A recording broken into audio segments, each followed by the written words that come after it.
have with us this morning a very unusual group of people. They're friends of mine, and I've known them for many years. I first met Ray Falconer at the Mount Washington Observatory back in 1943, and we've been together ever since, one way or another. While I was at Mount Washington, I began hearing about Bernie Vonnegut. And then somewhat later, when Project Cirrus at the General Electric Research Laboratory was established, one day a young fellow came in and made such a nuisance of himself that we finally hired him. That was Doug Blanchard.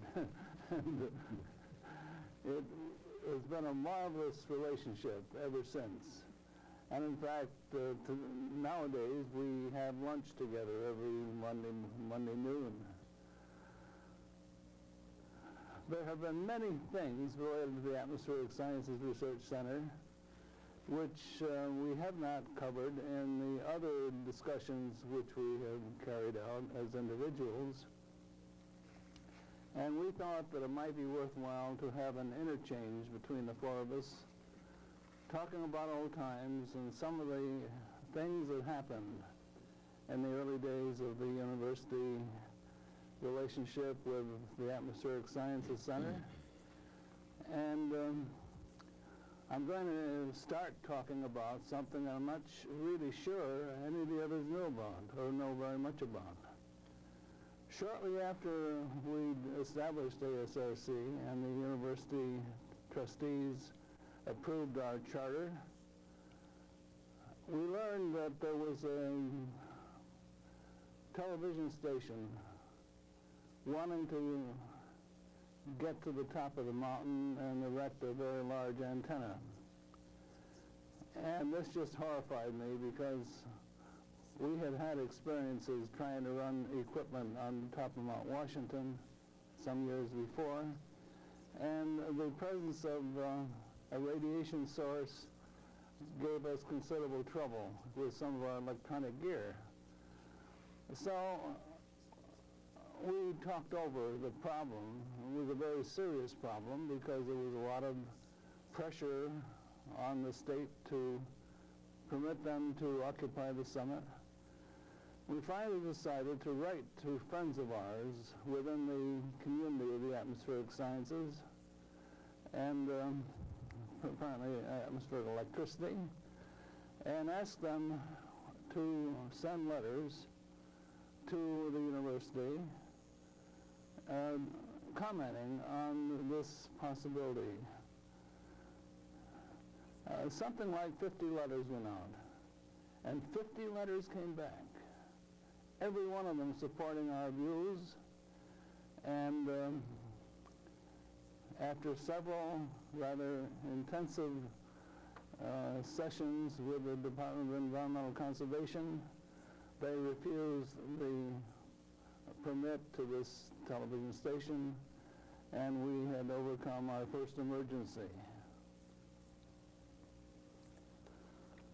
Much of the activity of ASRC in the early days was centered around Mount Washington. I should say Mount Whiteface. I speak of Mount Washington because that's where I met Ray Falconer and where I spent about 10 years in the wintertime carrying out different kinds of experiments. During that period, from 1943 on to about 53,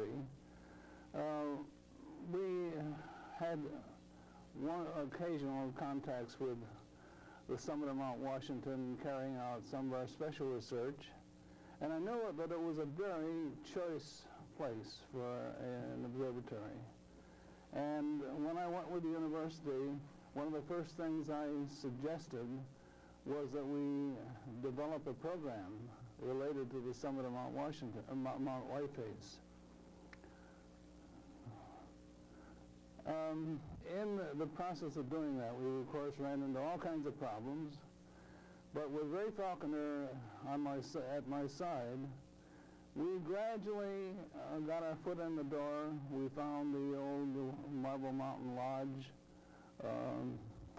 available and not being used. In fact, there was even talk of burning it down. And this just horrified me because it was a beautiful building. And it would have been, I realized it would be a marvelous place for a fuel station. So I sort of turned over the responsibility to Ray. And maybe you have a few things to say about that. Well, of course, as you said, I first met you on Mount Washington, and I took a great interest in the work that you were doing there, and left for me and others to do, but I guess I took over the bulk of what was to be done in the way of carrying on the experiments. And when it came time to leave the mountain, which was after the war in 1946, I had almost decided to try to get with the Weather Service in Concord, New Hampshire. I bought a house in Bristol, New Hampshire, and then at about the same time you suggested if I was leaving, why don't you see what we have out here in Schenectady? And so I was very pleased to have the opportunity to come out here and check with the situation, and then decided to make the change here and not try to go to Concord. And boy, am I ever glad that I made that decision at that time, because it's been quite an interesting life for me all the way through, and certainly having you as my mentor, so to speak, why I have done a lot better than I sure I might have done in Concord, New Hampshire. But in any event, we worked through GE, and then after having gone through the problems and interesting research on Project Cirrus down there, and incidentally, I think I remember, and you can perhaps correct some of the details, but I think I remember the spring before you made the discovery of seeding a cloud with the dry ice, that you and Dr. Langley and I were climbing Mount Washington one time, and Dr. Lamier spoke to you and said, look, Vincent, why, with all these clouds over here, there's only one flake here and one way over there. There was a very light snowfall, and I think we ought to do some more studying on that. And so you took that to heart and went back to GE and made this famous discovery of, sort of by accident, the way it happened. You should probably tell this better than I, but it related to the coal box experiment.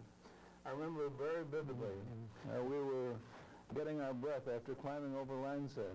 Langshead, that's right. It was up that and we're going up through the Alpengrowth, right, and had stopped to get our breath and look around, and we saw this one little crystal coming down.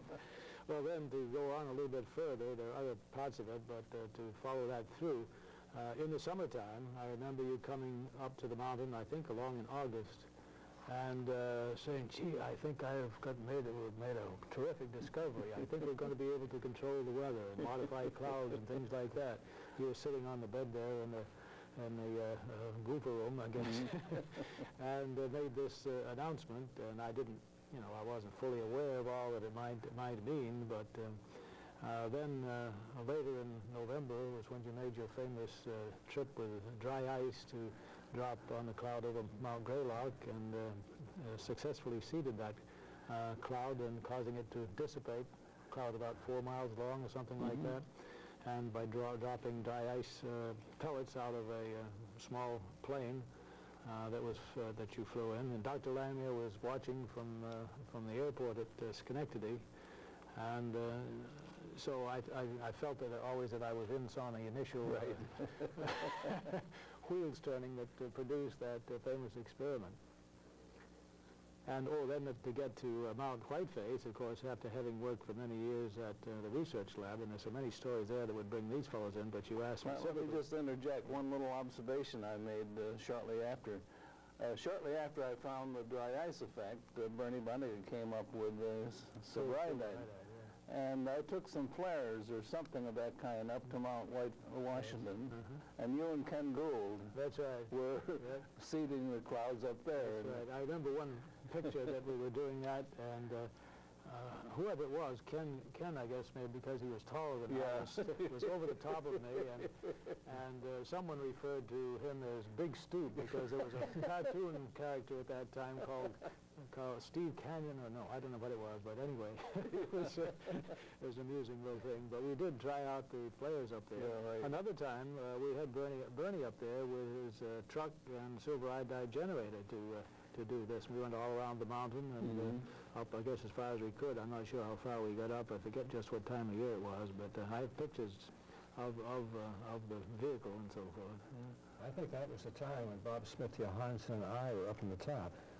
That might very well have been. Yeah. We climbed the mountain. I had never been up there before. Oh, is that right? Yeah. We went up in skis. We got to the halfway house, left our skis, put crampons on, continued on up. One of my crampons broke. That's I'd never been there. It was getting dark. Yeah. Bob said not to worry. And Bernie was down below, as I recall, circling the mountain. Releasing silver iodide, and we were going to try to pick it up at the top. Well, just to continue on the difficulties of getting up the mountain, of course, in the early days, we didn't have vehicles to ride up the mountain, and so we had to walk or ski up as far as we could, and then put the crampons on, and above tree line, up above 4,000 feet or so. It was always icy and so forth, so you generally had to have crampons on. But I remember one trip at least, and I think there were two, but this one I went up with a fellow we call Snowflake. I can't remember his name, but he turned out to be a brigadier general on the president's staff down there, and he came with me, and we had little huts every half mile above the 6 mile mark.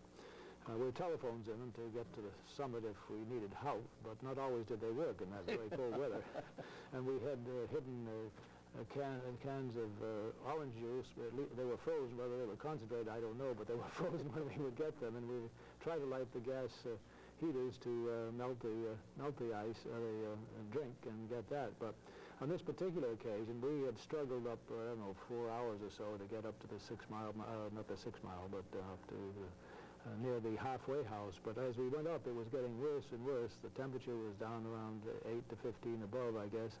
And the clouds came in, and the snow came down, and we got up to the 7 mile mark, and the last half mile is such a wicked trip, even though they have rock cairns piled up to watch while you to look for, hopefully, so you could get your way across that.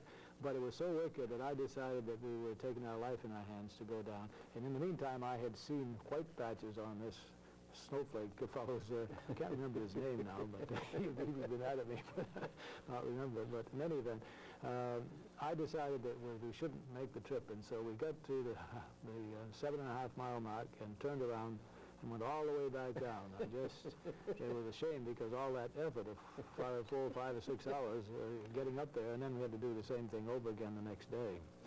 But I had another case when I had to turn back too, but you better not take chances up in that. That was a home stretch. That's a home stretch, so-called. And it saved my life. One of those, that last shack saved my life one time. Yeah. Well, they were handy, but now they're all gone. They took them out. I know. Yeah, it's too bad, yeah. So anyway, but getting, we've sort of diverted there. I guess you originally asked about what went on at Whiteface Mountain, and I might say that I got involved in that trying to keep the TV station from getting on top of the mountain, and so I went to several meetings, and in the end, as you say, we got help from a lot of other people, and were able to get them to change the location. And apparently it's worked out okay over there. They're on the air now, and while they don't have the big, I think they have some translators around, so they can carry it to those parts that they might have gotten on Mount Whiteface. But I was manager up there from 1966-ish or so until I retired in '83, and so I had the problems of trying to build up the area, and we did get the use of the old ski lodge there and modified to accommodate people for meals as well as lecture halls and running public lectures, and also we had sleeping quarters there, and we used to have a lot of outings from different colleges across the state who were interested in what they could study on a white-faced mountain, not just the weather, but geology and biology and whatever. And also, we began thinking that we didn't have a real good place for an observatory up there. Actually, I'd been up there earlier in 57 and 50, or sometime between 57 and 59 when I was with Unitop. Isn't that when we tried to get the Museum of the Atmosphere started? Right. And so we'd had some experience up there. I had bought some instruments, but we realized at that time that the place wasn't large enough as it was for any decent work of that type, of having a museum and exhibits to see. So we tried to get the state to design a building for us. Well, it came out to, at that time, I don't know, it was $440,000, something, which at that time was a heck of a lot more than we could afford. And so we never did get that. But then we came to ASRC developing, and I remember our first trip up there with Oscar Lanford and Paul Lemon and Gene McLaren, and there were several others, you and I, to explore the place in the wintertime up on the top. And then shortly the development and the establishment of the ASRC was made. And we finally did build an observatory up there. Once again, we had the state doing the designing, but it came out too high. Then we went to a private architect who designed one also too much for us. It finally came down to making use of actually a silo, 24-foot diameter silo with 4 floors on it. And he modified that and put it up there, and we finally got in business with some laboratory space and inside, and of course outdoor exposure for doing all our sensing of the various activities that we wanted to do, which has ultimately been very useful in our studies of acid rain and acid cloud and so on and so forth. So I was involved in the design of the building, and I might also say I was also involved in designing the tower, the observatory observation place on the top of RPI's new physics building over there. We thought we were going to be over there, and I just got moved into it when Vince made the change from, apparently RPI didn't want to go ahead with what Vince had thought, and Vince found that the university down here had an interest in it, and so I moved down here and went along with Vince all through the years and helping to develop Whiteface. Speaking about observatories, we were somewhat involved in the development of the Langer Observatory in New Mexico. Yes, that's right. That came out of some of the Project Cirrus experimentation we carried out with the cooperation of New Mexico Tech. And Bernie knows a lot about that place. I've been going there almost every summer for several decades, and we owe a lot to the early work that was done at Mount Washington. I should say that in the winter there's a close similarity because the weather can get surprisingly rough there, but in Socorro, in New Mexico, they have thunderstorms in the summer that are ideal for study.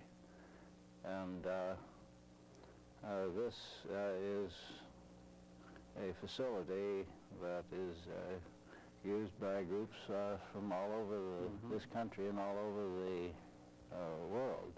And I hope that these laboratories can continue indefinitely, because there is no substitute for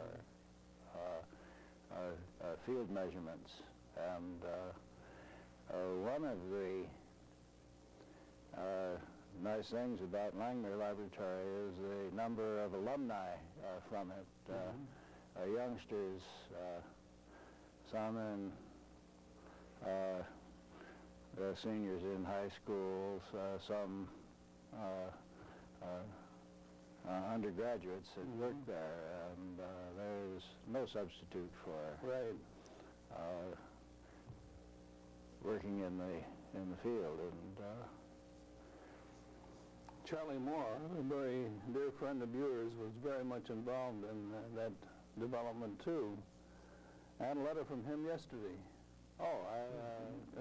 Saying how pleased he was and how pleased I am that you are now a fellow of the American Geophysical Union. Did you know that? Charlie did tell me. I was very pleasantly surprised, but I must say I could be much happier about it. I wish it had been Charlie, not me. Well, let's work on that. I think that's an ideal idea. I didn't realize he wasn't. Well, we should get moving. We certainly should. Well, I might mention, I remember back when we first moved from the Building 5 at GE out to the new research lab, brand new building, and I took over the penthouse there and had my weather station there, and not too long after I was up there, a young fellow came up and was looking around for some space to do some work, and turned out to be Duncan Blanchard here, who all day long we had a blower going over there with trying to bounce water droplets on the top of it and keep them suspended and so forth. And so he did some very interesting work. Even though it was noisy, he got some results there which have been noted throughout the world. Yeah, that work certainly has been interesting. That started, you may remember, Ray, back down the old plant, the main plant. When we moved out to the nose, I took the vertical wind tunnel out there. I've forgotten down there. Oh, yeah. I moved up That's why we hired him. Yes, that was my first project, the first scientific project I ever had. I had never done anything in science before. I was a young kid, a new kid in the block, just out of the Navy, just out of Tufts College, and had done nothing whatsoever in science. I just knew I wanted to become a scientist. And I went in to see Irving Langmuir, and he assigned me a project of building a vertical wind tunnel to suspend raindrops. I remember the boss, as we called him, he gave me a paper done by Philip Renard, the German scientist, written way back in 1904. And the paper, of course, in German. I did not read any German. The only German I knew was Heil Hitler.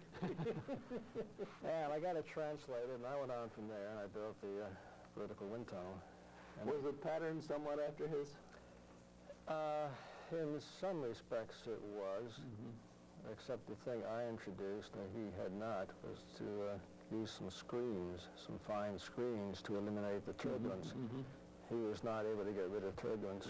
I remember I had a minor role in playing it with making the droplets look like milk.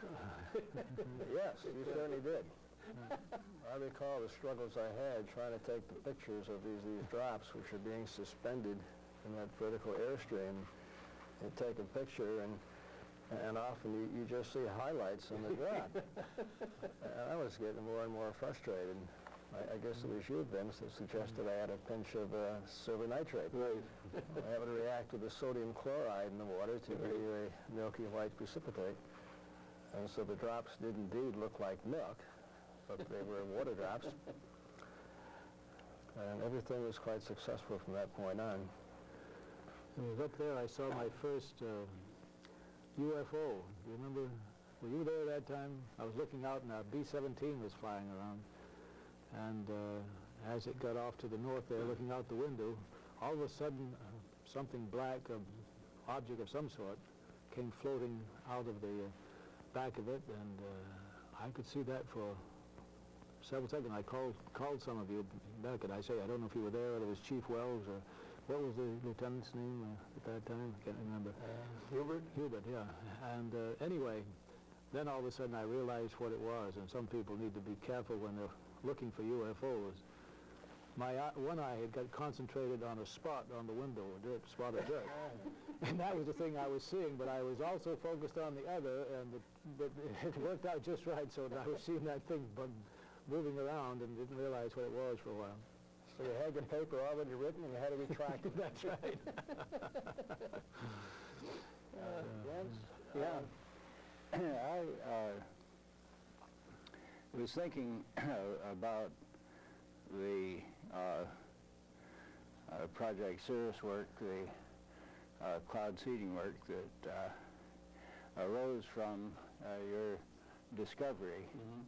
And I think an interesting aspect of the cloud seeding business is that I think it was probably characteristic, Langmuir and Schaefer, that you investigated something new, but you didn't start with a literature search. Right.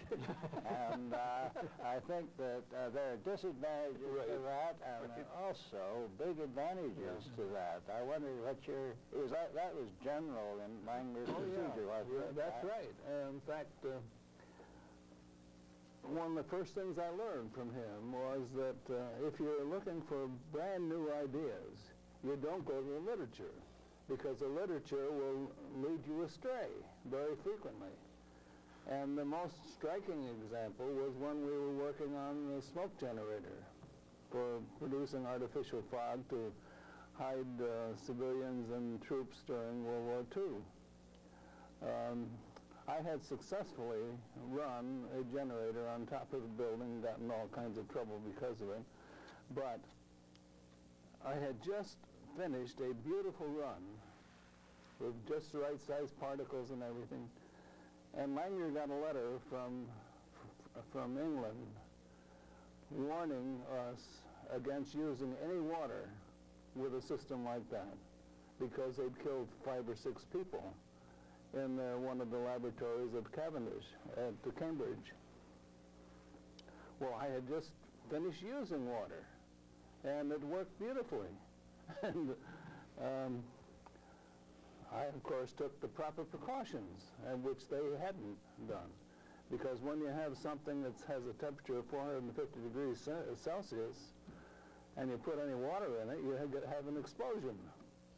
But if you work it through the vapor phase, you have no problem at all. So that's was one of the first really good examples I found that you don't necessarily have to depend on the literature. And in a general way, I have assiduously avoided the literature when working with some new ideas, because I am afraid they often can lead you astray. Now, it's certainly important after you've made a discovery to find out if somebody else has done it. And sometimes you find that's the case. I'll never forget one time I discovered the solarization of films. And I was so excited I spent the whole weekend carrying out all kinds of experiments and making all sorts of discoveries. Then I found that Herschel from England had anticipated me by about 100 years. We certainly had a lot of ideas, though, in Project Cirrus. We never got into depth on too many of them, but the people still are going over what we did and picking out some of them and then getting into depth with them.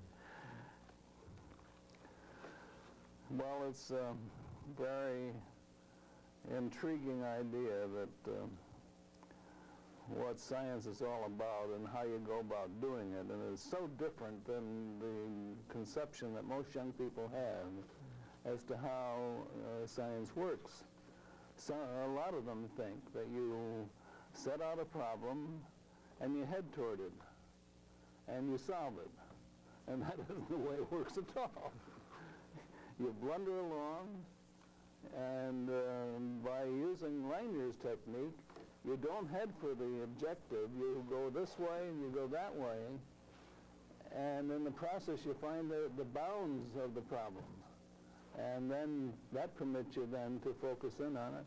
And very frequently a serendipitous event occurs, and you have something much more important than the thing you're looking for. I'm sure that's something Dunk has a lot to say about, serendipity.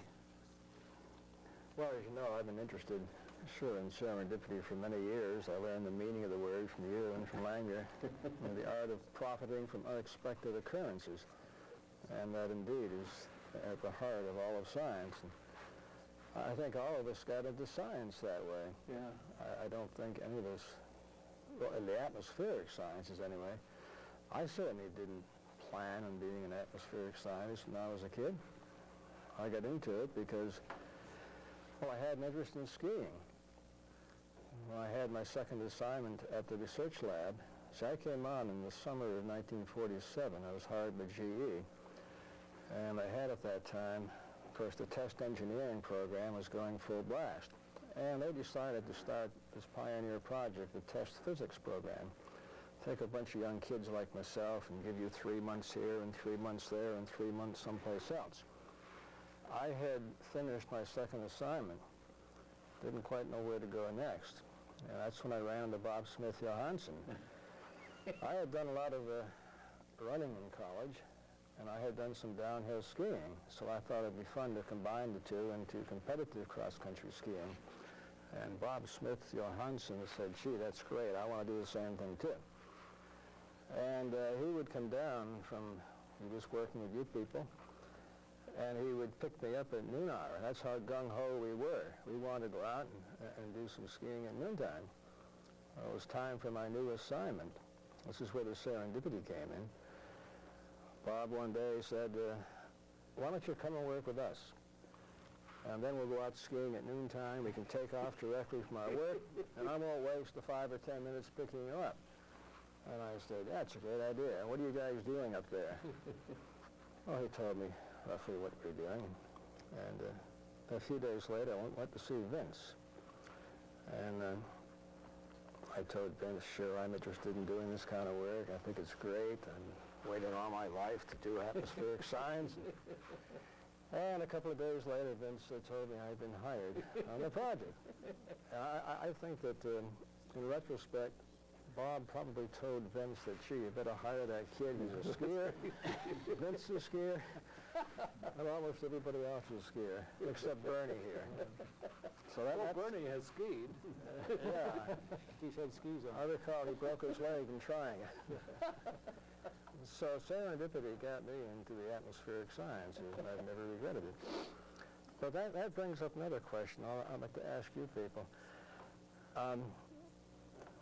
We've all had a lot of fun in the atmospheric sciences. We've been moderately successful in it. It seems to me that anybody who has an aptitude for science, even though they spend a career, say, in the atmospheric sciences, had the circumstances been different, you could have gone off easily in some other direction and maybe been just as happy. I think in my case, I might have been, possibly if I had been led in the direction of a history of science, I might have been happy there, or biometeorology. So there's so many directions you might go, and you're tilted that way by these serendipitous events. That must have been what happened to me with my ham radio. By contacting certain people, it sort of led me to various projects, including all my work at Mount Washington, and then of course that led to coming down here. Joe Dodge, the manager of the Hut system up there, originally got me to come up there in the summer of 1932 to be a hut boy in the chain of huts across the White Mountains. He wanted to have weather reports as well as maybe sneak in a little order for food and other materials that we needed in the huts, and do this by ham radio. So he got a number of ham radio operators, and I was one for one of the huts, Lonesome Lake Hut. And so I got my early weather observing starting way back in 1932 and so on. In fact, the following spring in 1933, it was the International Geophysical Year, and I was, Miss Joe Dodge asked me to come up to the mountain and establish myself in the halfway house on the toll road and bring my radio gear, because the summit had radio gear and there was no telephone lines going up then. And so they had a station there and also halfway up the railroad track and at both base stations as well as the top. And so we had 5 stations, simultaneous weather observations for a little over a week. So I stayed alone in that halfway house for a week and a half. and my equipment worked the first time, even though I built it, and there was nobody to talk to around my part of the woods at that time, and so I was quite pleased with that. But later on, Joe got me involved in 2 or 3 different other jobs, mostly with ski areas for a while. One included Cardigan Ski Lodge, and an interesting little thing that I say on one of the other tapes is how, for the first couple of years at Cardigan Ski Lodge, which is about 8 miles west of Newfound Lake, and operated by the Appalachian Mountain Club, I became the manager there. My wife, we got married and started working there. And there was no telephone and no incoming line for 110, but we had a 32-volt Delco thing that was off as much as it was on. In any event, with my ham radio and using the code, I was able to take weather observations at the lodge and send them up to Joe Dodge at the base of Mount Washington. Joe would take it in turn and send it by voice up to the summit, and the summit would send it down to the top of Mount Wachusett by the Yankee Network system, and then they would call it into the Yankee Network Weather Service in Boston, and in a half hour I would hear my weather and my ski reports coming back to me, and of course they would spread it over to all the papers, the New York Herald Tribune and other papers like that. Of course I had to get out early and sample the snow to see what kind of crust it had or if it didn't have. Nowadays they don't bother with crusty conditions much, but we were trying to determine this type of surface of the snow on. But I gained quite a reputation for telling the truth. Even though it was bad, I would tell them it was bad, and more people would come to me when it was bad than they would go to some of the other places. Well, in those days, the condition of the surface of the snow was very important. Yes, well, they didn't have all the waxes that Johansson has got now. Todd, in addition to his waxes, he tried that not only on skis but on airplane wing surfaces to help the ice. And he also developed a heated wallpaper that I used to see him swabbing this black material. I guess it was graphite or something in there, but in different densities. Flakes and powder. Yeah. So he could make the resistance just right, and so he was able to put a surface on the back of wallpaper, and then with electrodes on there, he could heat up the wallpaper, and you got your heat from the wallpaper. And he built a house up in Glens Falls with that, which worked quite well. And the utility company built it for him. They did? Yeah. Well, he later sold the business, I guess, probably at a profit of some sort. So you never can tell what these things will lead to. Bob was a fantastic person. Yes. He now lives on an island off Oslo, Norway. Haven't seen him or heard of him for a long time. He comes through about once every couple of years. But those were great days, and I remember his experiments that we were occupying the Tip-Top House at the time. We had modified that to a laboratory, and there was a deck out on the west side. I've got some pictures of it. Boy, that was one of the most rugged places I've ever been. Well, I have a little movie that's going to be shown in one of the other films there, showing how we got across from our observatory building, about 100 feet or so across there to the Yankee Network building where we ate. But boy, there were times you had a full storm suit and face mask and crampons on and mittens, of course, and everything, and try to make your way down the stairs. And if you did make it, well, you had to be practically parallel with the ground, but 6 inches off. You turn your head, and the air would just suck right out of your lungs. You could even feel your eyeballs, the pull on your eyeballs because of that. The interesting thing was that to someone observing, it was the funniest thing you ever saw, like a drunken person trying to get across there because there were eddies. It wasn't strong at that. I was out in 194-mile gusts once doing that, and it was something. And but for the person going over, but funny as a devil to watch it. One of the early experiments on Mount Washington was testing for the early synthetic rubber tires. And we had, I don't know, 50 or 60 tires that were brought up there, I think by Firestone. And we had to go out on the cold mornings when it was certain temperatures, and the colder the better to try it out, to go out there with a hammer and bang on all these tires to see if they would shatter, and so we could throw out that particular batch of, of synthetic. That was the scientific part of the project? That was the scientific part, that's right. Well, we had to have something to see what would happen to them.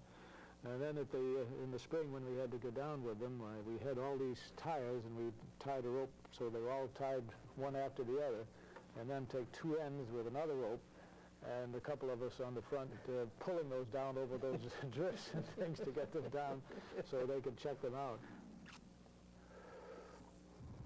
Of course, B.F. Goodrich had a wing section up there with variations of different tubes that were de-icing boots on the leading edge. This was on top of the tower. And I took quite an interest in that work. And well, I gave them an idea for a patent, but they didn't accept that. But they did get my picture in Life magazine and Aviation magazine standing beside that wing with one of these big hoods with fur coming out.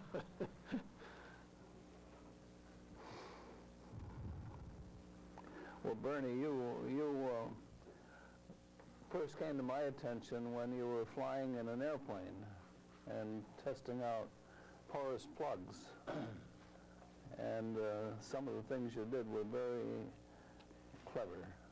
Yes, I was working at MIT on the airplane icing program, and one of the things we wanted to do is to measure the amount of water in clouds. Liquid water content. And I remember the porous plug idea, and we were flying on one case with an early radar airplane, and the radar people kept talking to me and say, "What are you getting?" And I had to explain to them that I had to be in the cloud to make measurements. I couldn't detect it from a distance. It's interesting to find that airplane and helicopter icing still is a very big problem. In fact, that was one of the first things we did at Mount Washington, Mount Whiteface, was to test the helicopter rotor with John, was it Pierce or Gardner? Well, anyhow, professor at Princeton. When was this, Vince? 1945 or 46? It was before the war ended. In fact, there were plans to attack Japan by way of the Aleutians using helicopters. And we found that the icing would be so bad that they would fall out of the sky. They just couldn't do it. So they completely changed all their plans because of the danger of icing of helicopter rotor blades. We started making measurements of icing on the mountain way back shortly after I got there in 1942, I guess. And I'd forgotten that you must have been involved too, because Dave Ehrenberg was the one who brought up the multi-cylinders. Yes. And maybe Houghton had something to do with this too, I don't know, as advisor. And of course Bob Cunningham was involved. So that, and incidentally, these multi-rotating cylinders, different sizes of cylinders rotating around, they collect the rime ice, so it's uniform all around, and you weigh it and measure it and so on and so forth to get the size of the drops as well as the amount of accumulation in that particular kind of situation.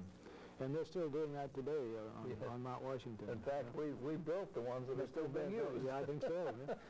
And back in those days, in 44 perhaps, or 45, we had a network of stations, because I think it was Colonial Airlines that was interested. There was an airline out of Boston flying up to Burlington, Vermont. And they were concerned about icing and wanted our reports, as I understand it. In any event, we set up a network of stations. Whiteface Mountain was the first contact we had to the farthest contact to the west. Then there was Mount Mansfield, and then Cannon Mountain. Was And then RPI or NYU involved at Mount Washington? RPI and New York both, New York University both, I see. believe, and the Weather Bureau, I think, to some extent, yeah. But they had a station up there, and so we Right. just took advantage of their being there, and they had rotating cylinders over there too, and also on the top of Mount Mansfield as well as at Cannon Mountain. And so we ran that for quite a while. Every 3 hours, at least 24 hours a day, we were taking observations, and so we got a lot of data out of that. Dr. Langmuir and Catherine Blodgett worked out all of the relationships between liquid water and particle size distribution and all these things using the first computer that General Electric ever had. And it occupied the entire floor of the old athletic building. Was that And it was gears? a bunch of thousands and thousands of gears. You couldn't hear your... Vannevar Bush's. Yeah, that's right. It was Vannevar Bush's, one of the first ones ever made. And when you get in that room, you could hardly hear yourself think. And today, Vince, you could do all that programming With a on little tiny bit of a calculator you Yeah, could pull that's out of right. your pocket. Probably right on the end of your pen. Boy. It's interesting, a parallel problem that airplanes had with the weather was in connection with electrification. Yeah, But, that's right. I guess that went hand in hand with the In fact, that's how we study. first got involved with the, That's right. with the observatory. That's right, yeah. Got pictures of Vince out there with one of his upside down V's, which were the collectors there to see what the... But we found that Mount Washington was not worth anything it's for study well, the radio. because of the Electromagnetic. ice crystals and super cold water in the air. The super cold water just ruined everything. And it was that which led us into studying super cold clouds. You mentioned something about Germany a little while ago, which brings to mind one little incident. They brought about 17 German prisoners of war up on the mountain one time and had them shovel so they could get some of that Air Force equipment up there. And I had to come down, and it was my job to go in the halfway house and get a fire started. And somehow I had strange feelings in there with 17 German prisoners all alone with nobody else getting that fire started. Incidentally, somebody called me on that a few years ago, and apparently these prisoners had made some sort of an impression wherever they stayed down there, and there's a fellow who's written a book all about that whole project of the German prisoners being over here. It recently came out years ago. And there was a whole section on what's the Charles Carrott's Sunday morning program on CBS. So I'd like to bring up a topic that might be interesting. You know, over the years, a lot of people have approached me, and they said, in essence, they said, hey, look, you guys in Project Cirrus back in the 1940s, and you did all this work in introducing modern concepts and rainmaking and cloud seeding. And from these ideas, you know, Vince's discovery of dry ice cloud seeding and Bernie's discovery of the silver iodide, and then thousands of cloud seeding projects carried out over the world in the past 40 or more years. And people would say to me, how come none of you have ever carried out your own cloud seeding projects? Hundreds of other groups have gone into it, and you have not. So how do we answer those people? Is it because that you wanted to know more about the basic cloud physics involved? Yeah, Or you're smart enough to realize the problems involved? well, it was validate. partly, from my standpoint, it was partly because of the politics. I saw what was happening to my friends who went into the field, and I decided that's something, an area I'm going to stay out of. But at the same time, I was very much more interested in the many questions which arose, which needed answers, and which looked to be a lot more fun. I never have been interested in making money. When I was a young fellow working in the trees, I worked for rich people. And I never saw a rich person who was happy. And I decided I wanted to be happy. So Sure. money was one of the least things I was interested in, getting a lot of money. Well, was some of this politics, Vince, involved after you people seeded the hurricane in 1940? No, it was before that. Back in, well, maybe it was. It's hard to separate them because when we seeded the hurricane, that was in the heyday of Project Cirrus. We had lots of things going on, and it became, of course, a hot potato. And the Navy classified the results of our operations and so on quite unnecessarily, I think. But I think they were paying attention to the politics also. But I just saw well, I guess you showed me that letter from Langmuir that summarized the hurricane studies, and he did an excellent job in describing all the different angles that developed. Yes, that letter sort of summed things up, and I think Langmuir is pointing out the probability of a hurricane suddenly changing direction and heading ashore by chance was 1 in 5,000 or something like that. And he thought that the seeding effects had caused it.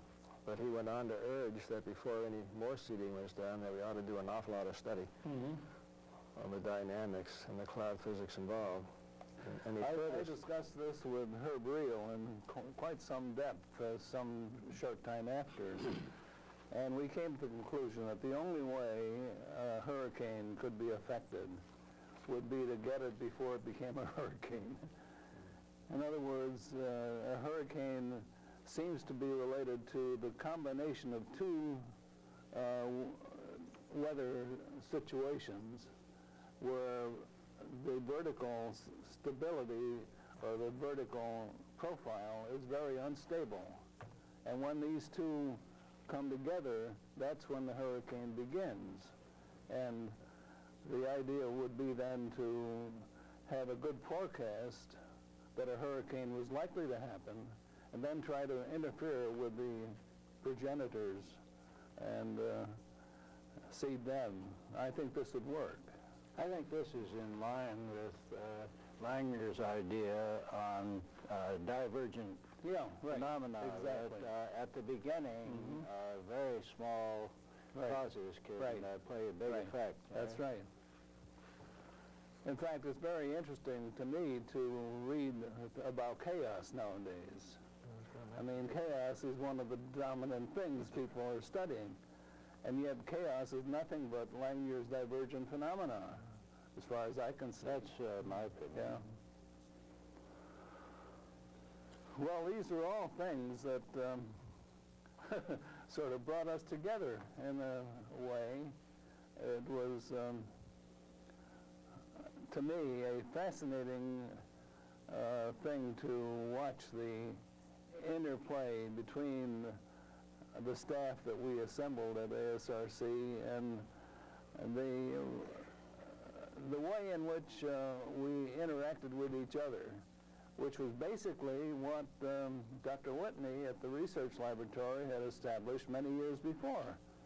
And all I tried to do was sort of copy some of his philosophy. And I think it was quite successful. Yeah, I think you've done that exceedingly well, Vince. I know of few, if any, other places where one could come and work completely unimpeded and follow any line of thought or research you wanted to. As long as you kept bringing the funding in, you had the freedom to do what you wanted to. Just as long as you didn't have too much divergent opinion. Well, yes. Of course, that's been one of our troubles, is that especially Bernie's had a lot of difficulty because he doesn't hew to the line. He's always got several jumps ahead of everybody else, and that gives you lots of trouble. But at the same time, it's a lot of fun. I might add that which I have had. Dr. Lanier, well, I guess the research lab people had arranged for him to be on a program that Galloway, was that it? Dave Garroway. Dave Garroway. Yeah. They brought the show up to Schenectady one time, because Garroway came from Schenectady, and they had it down in front of the YMCA down in that little park sort of there.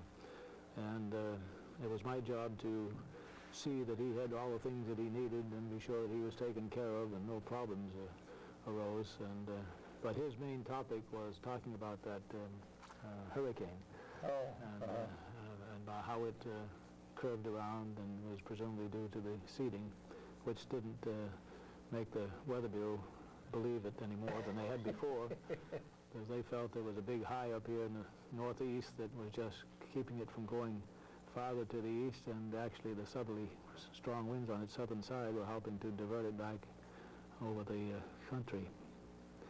Incidentally, in his later years, Lanier was working on 7-day periodicities across the country, and I guess I brought that to his attention when we started making seedings on a periodic basis down in New Mexico, 2 or 3 days a week on the same days and so forth. This was 1949-50, I believe it was. In any event, I was checking over the precipitation in the Albany area and in different parts of the country. We divided the country up into, I don't know, 10 or a dozen different areas. And I showed them that, gee, it looks like there's a pretty good periodicity in this precipitation. And from then on, he took it and ran with it and had me doing all kinds of things and gathering data for him while he always felt that that cloud seeding down there was responsible for the periodicity that appeared in the precipitation here in the northeast, as well as at different phase relationships to other parts of the country. I think that's an effect that is still not very well understood, and he got into all sorts of troubles with that. Well, later, after that was done and after we stopped the seeding, I discovered a very interesting periodicity in Albany's weather, and for a year and a half I simply added up all the precipitation that occurred on each day of the week, Sunday, Monday, Tuesday, Wednesday, and so on and so forth, plotted it by 3-month period so you can see that. The interesting thing was, however, that at the end of that year and a half, it turned out that there was 4 times as much rain on Saturdays and Sundays as there was on Tuesdays. Tuesday, for some reason, was always clear and free of precipitation during that period. Then it looked like it changed, and the minimum was on Wednesday and the maximum was on Friday. So I made some brownie points against the Weather Bureau when I was forecasting them, because I was working on this 7-day periodicity idea, and they don't, of course. And they called for fair weekends, and I kept calling for precipitation, and many times I won. Not all the time, though. Do we need to say something more about our experiences here with ASRC at the university? Perhaps our lake effect snowstorms and how that got started? Yeah, that was a very intriguing problem. In fact, in those days, they weren't very well recognized. Bernie Wiggins of the Buffalo Weather Bureau was the prime person who emphasized the importance of lake effect snowstorms, but it wasn't a common terminology at that time. And fortunately, shortly after ASRC was formed, Oscar Lanford, who was the dean of the college, the only dean, by the way, decided or was offered the job of presidency at Fredonia State College, and was rather disturbed about leaving ASRC after just getting it started. But I urged him to take that job because it would give us a wonderful contact in the western part of the state. And after he became established, we got together and made plans to make a fairly detailed study of the lake effect storms and brought together a very prestigious group of people, and for a number of years carried out very interesting studies of cloud seeding as well as other physical studies of the storms. Yes, we, at the same time, as we started this project, I had been doing radio weather shows starting in 1962. Somebody down in Saranac Lake asked me, why don't you send us down the weather? And so I started sending it down. Sometimes I had to run up to the summit to get the weather and come back down to the so-called engineer's shack at the Wilmington Turn at Whiteface. And to get it down further, at that time we had put in a portable telephone in the vehicle that we had.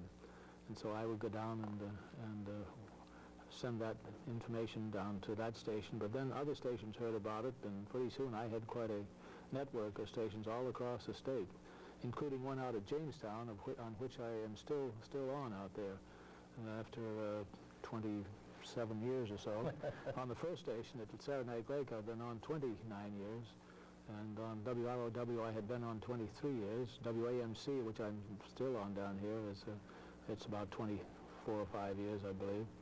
So we've spread the good word in one way or another all the way across, but the reason the Jamestown station was started and the Boonville station were because of this lake effect snow studies, and Liv Lansing at Boonville was one of our chief people. He was very active in this kind of work, having taken measurements of his own, and Bob Sykes at Oswego College was the most active observer I have ever seen or been with. He would take an observation literally every minute or minute and a half as we were going along, because as things might happen. And I mentioned this before, I've never seen a man who had so little sleep continuously.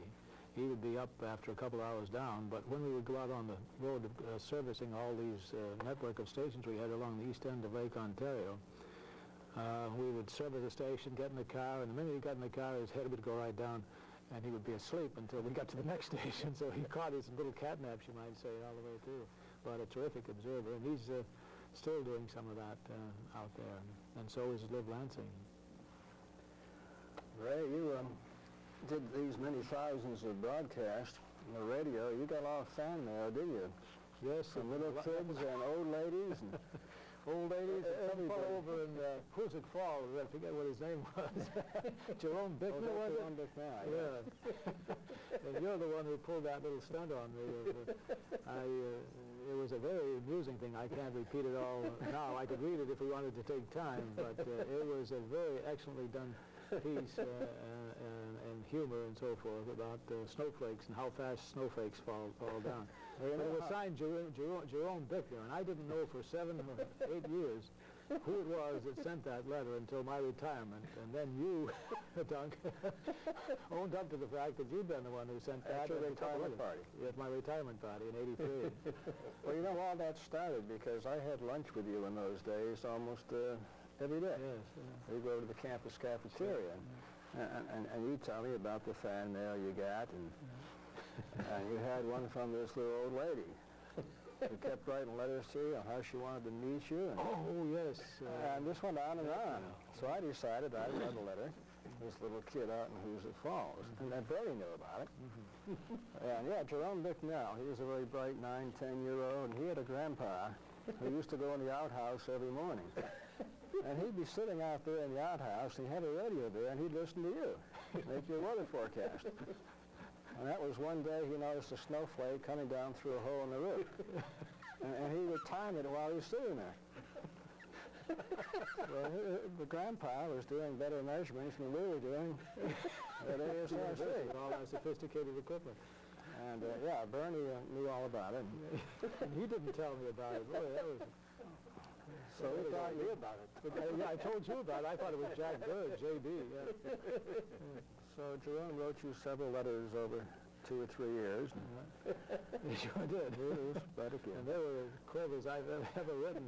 You had to be congratulating your abilities in that respect, and it sure kept me in the dark as to who it was. But I got all sorts of... That lady that I told you about wrote for over a year every week. Sometimes she began sending books, but the crazy things that she would tell me, I had to get the security people advice as to what to do about it and so on and so forth, because she told me one time about taking certain potions that consisted of sulfuric acid and ether and a few things like that, and he says that would make you feel very calm and collected, yeah. And so that's when I had to get to see her. I don't know whatever happened to her. All of a sudden she stopped. I have a feeling that she might have been carried away. She might have taken a dose. Took her over.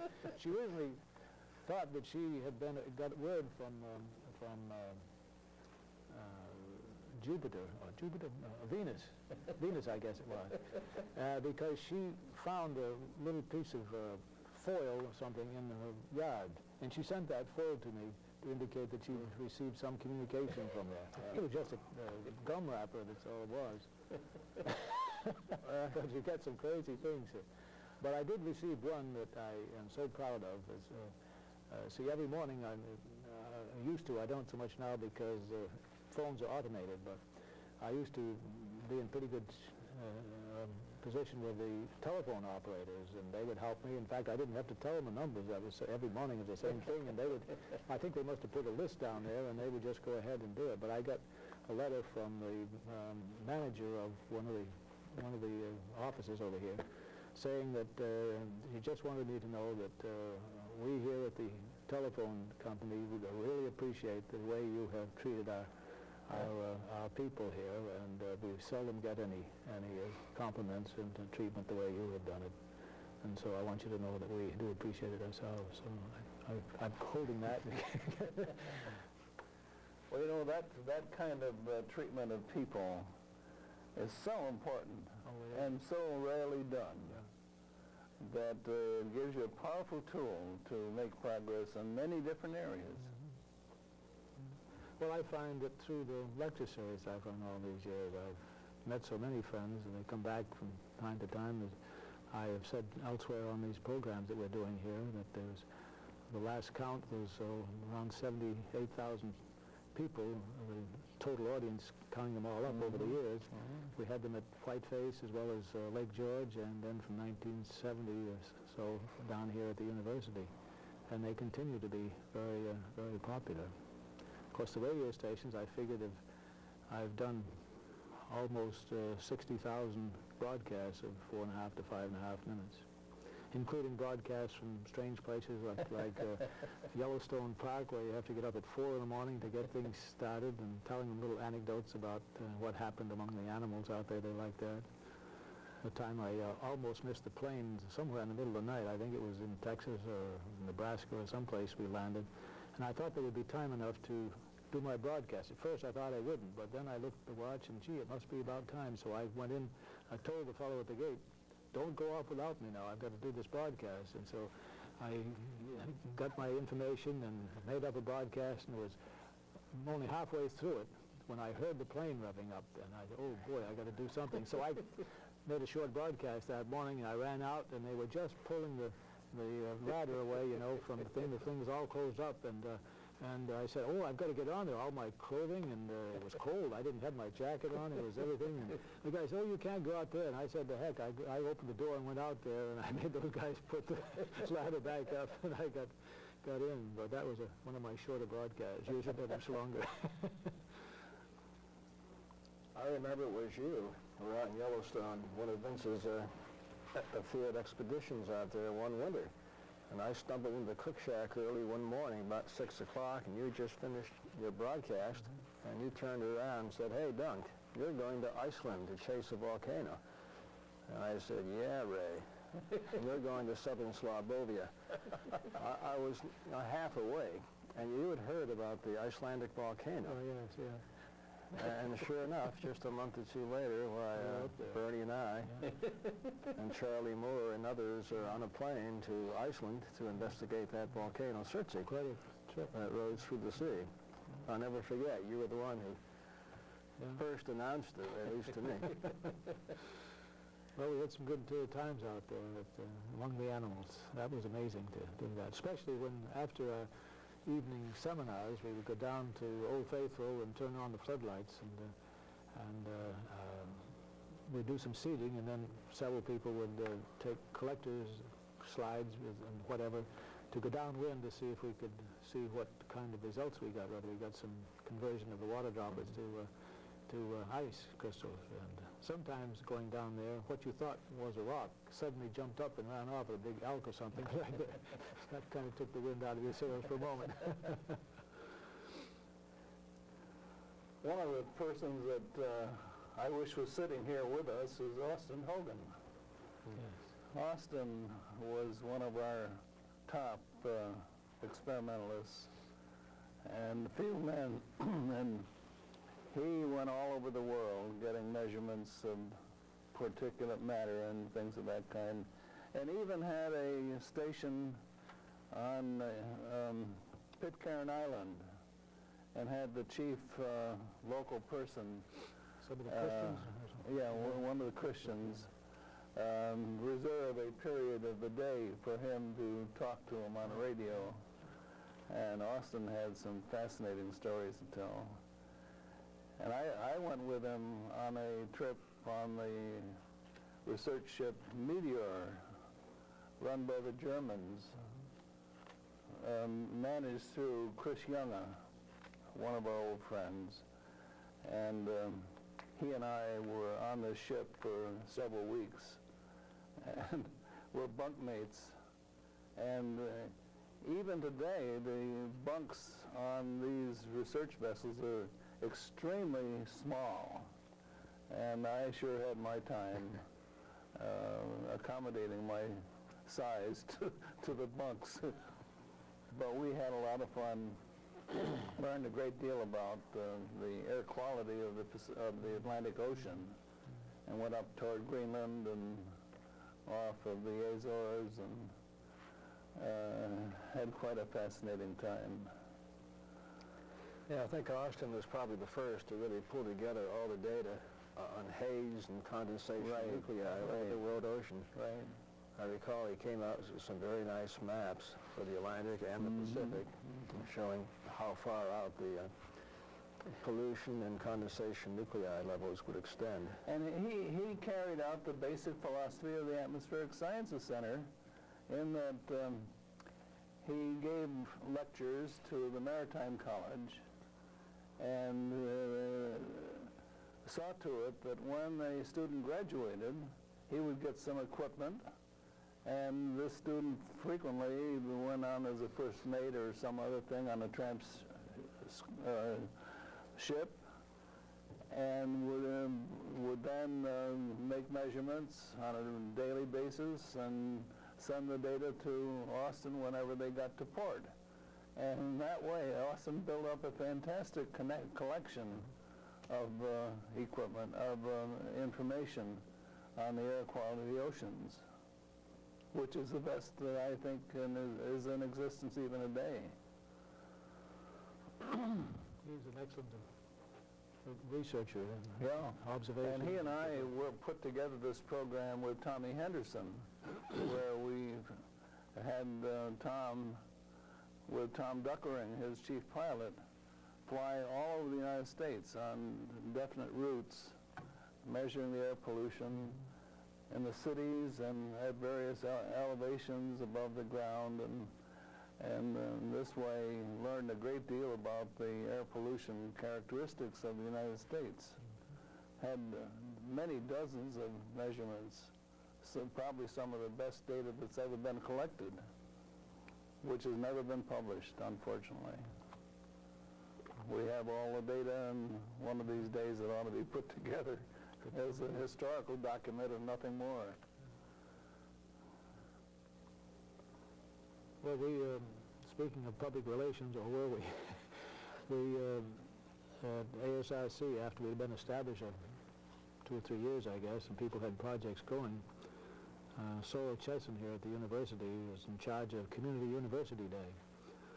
And it came to my duty in some manner to get all our ASIC people to come up in the tower at the top of Indian Quad there and have exhibits of all the different projects that ASRC had, and for several years that was a very popular event, and brought in lots of people, and in that way we kept our goodwill with the public in good shape.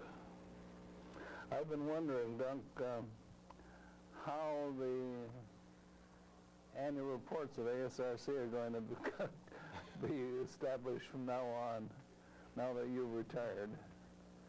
I don't know. That's a good question.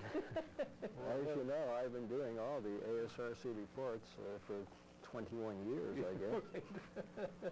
I kept trying over the years to get somebody else to do it and say, gee, don't you want to do it? It's a lovely job and lots of fun. Nobody quite believed me. Oh, you've done a terrific job on that, and we'll miss you. Yeah, the last one was done 2 years ago, and we're pulling one together now. And I honestly don't know who's going to do it. I wish him well, though. Yeah.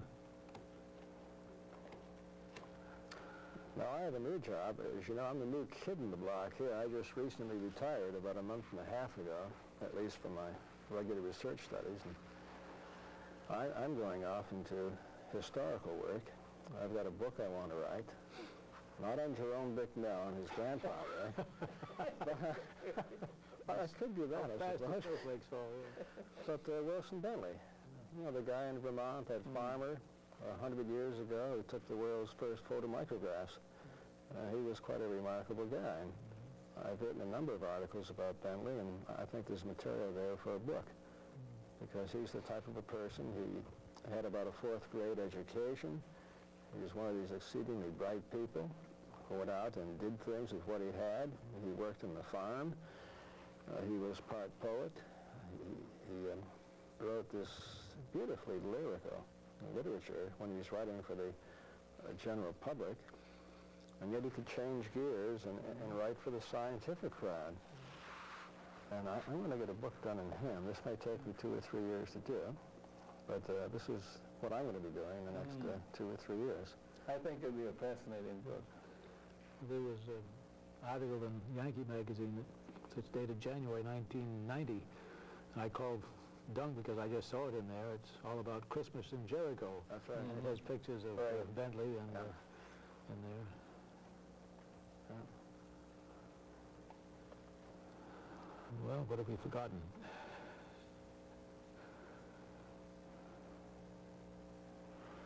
Well, I think we've sort of run out of steam in terms of talking about different things. I'm sure that we could keep on going all day if we had, if we wanted to really explore all the different angles of the things that developed into ASRC as it is at the present time.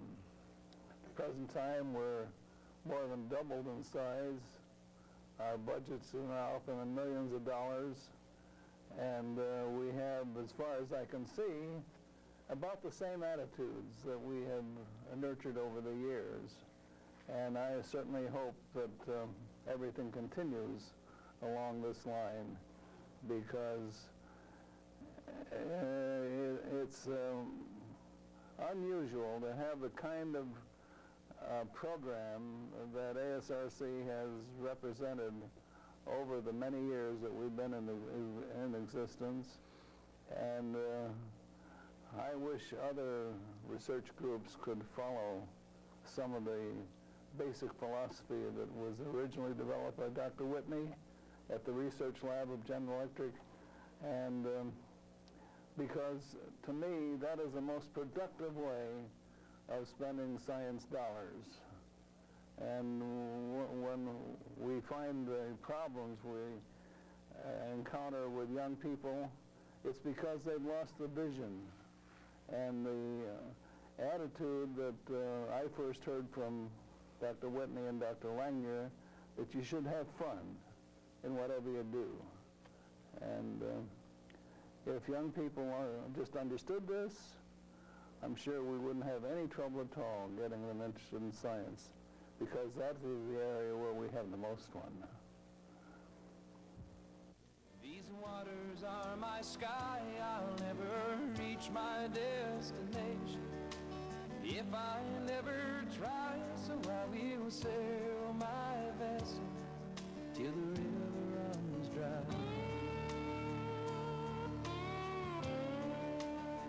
Too many times we stand aside and let the water slip away to what we put off till tomorrow has now become today.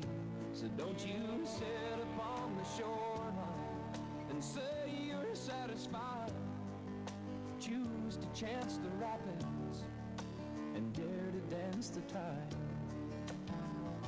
Yes, I will sail my vessel till the river runs dry. Like a bird upon the wind, these waters are my sky. I'll never reach my destination if I never try. So I will sail my vessel till the river runs dry. There's bound to be rough waters, and I know I'll take some falls, but with the good Lord as my captain, I can make it through them all. Yes, I will sail my vessel till the river runs dry. Like a bird upon the wind, these waters are my sky.